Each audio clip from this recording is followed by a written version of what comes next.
নমস্কার বন্ধুরা, কেমন আছেন? আশা করছি ভালো আছেন এবং সুস্থ আছেন। আর আমিও ভালো আছি।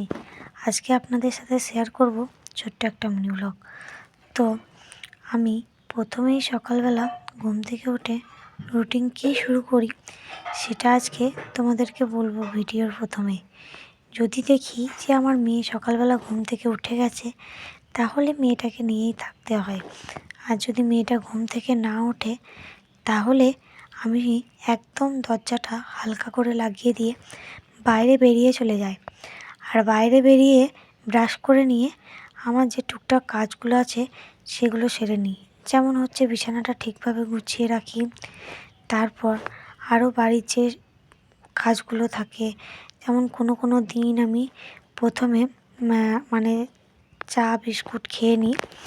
তারপরে অন্য এদিকে কোথাও যদি যাওয়ার থাকে সকালবেলায়, যেমন বাড়িতে যদি ফুল না থাকে তাহলে ফুল তুলে নিয়ে আসি। এখন আমি যেহেতু বাপের বাড়িতে আছি, সেই জন্য আমার বাপের বাড়িতে খুব একটা ফুল গাছ বেশি লাগানো হয় না।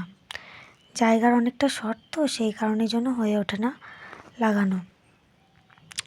আর লাগালেও রোদ পায় না ঠিকভাবে, সেই জন্য হয় না বলে মা আর লাগায় না। তাই পাশে আমাদের বাড়ির থেকে একটু বাইরে বেরিয়েই একটা টগর ফুলের গাছ আছে, সেখান থেকে কয়েকটা ফুল তুলে নিয়ে আসি।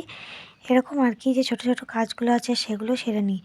তারপর যখন মেয়ে ঘুম থেকে ওঠে তখন মেয়েকে নিয়েই থাকতে হয়।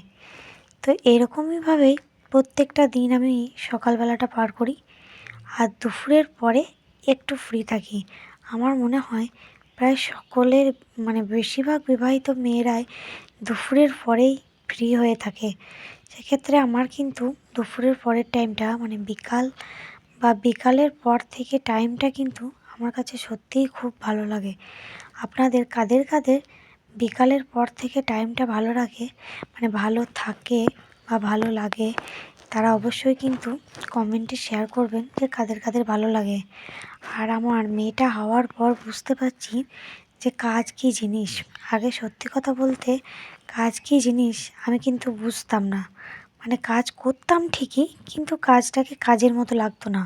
কিন্তু এখন মেয়ের জন্য প্রত্যেকটা জিনিসকে টাইম ধরে ধরে মেনটেন করতে হয়। কারণ টাইম যদি না ধরে মেনটেন করি তাহলে আমার মেয়ের সব দিক থেকে কাজের দেরি হয়ে যায়। কোনো দিন হয়তো খাওয়াতে দেরি হয়ে যায়, কোনো দিন হয়তো চান করাতে দেরি হয়ে যায়। কিন্তু আমার কাছে মনে হয় ছোটো বাচ্চাকে ওই 12টা, ঠিক 12টা থেকে 12:30টার মধ্যেই চান করিয়ে নেওয়া উচিত। তাহলে বাচ্চা ছেলেদের ঠান্ডাটা একটু কম লাগবে। আর আজকের এই ছোট্ট ভিডিওটা কেমন লাগলো অবশ্যই কিন্তু কমেন্টে জানাবে। তো আজকের মতো ভিডিওটা এইটুকুই।